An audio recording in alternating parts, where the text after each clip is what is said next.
जय जगन्नाथ मु शांतनु आपनको हम चैनल को स्वागत करूची। तो मे 20 तारिख रे बाहरिबो प्लस 2 रिजल्ट। तो बहुत पिला मानक मन रे ए क्वेश्चन थिला जे केबे बाहरिबो प्लस 2 रिजल्ट।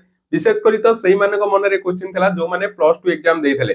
तो से नै संपूर्ण अपडेट आसी सारची केबे प्लस 2 रिजल्ट बाहरिबो। तो संपूर्ण डिटेल जानिया ए वीडियो को शेष पर्यंत देखंतु। ता पूर्व जदि आपण चैनल को सब्सक्राइब करना आदनी एबे चैनल को सब्सक्राइब करी ऑल नोटिफिकेशन को ऑन कर रखन जादर आगु को आपण माने एही परी अपडेट रो नोटिफिकेशन सर्वप्रथमे पाई परिबे। तो देखो प्लस 2 रिजल्ट केबे बाहरिबो से नै आर्टिकल आसी सारिछि जोंथरे लिखा है जुक्त 2 परीक्षा फल को नै विद्यालय गणशिक्षा मंत्री नित्यानंद गंड गुरुत्वपूर्ण सूचना दैछंती। आसंता मे 20 तारिख रे चलित वर्षर जुक्त 2 परीक्षा फल प्रकाश पाइबो। एका संगे उच्च माध्यमिक शिक्षा परिषद द्वारा परिचालित कला विज्ञान वाणिज्य एवं धंदामूलक पाठ्यक्रमर रिजल्ट घोषणा करा जिवो। विद्यालय गणशिक्षा मंत्री नित्यानंद गंड आज यही गुरुत्वपूर्ण सूचना दैछंती।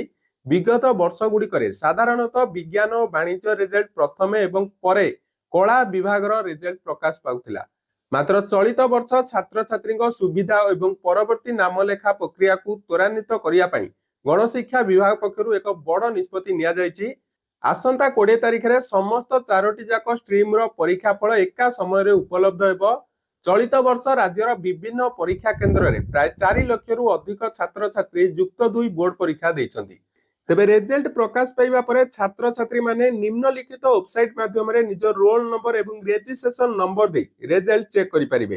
प्रथम वेबसाइट रहउची orissa.result.nic.in, सेकेंड रहउची chseodissa.nic.in। यहा छडा संश्लिष्ट उच्च माध्यमिक विद्यालय गुडी करे मध्य साम्स कॉलेज लॉगिन जरिया रे परीक्षा फल उपलब्ध कराई दिया जिवो। सेहि परि छात्र छात्री माने निजर डिजी लॉकर अकाउंट रु मध्य मार्क शीट डाउनलोड करि परिबे।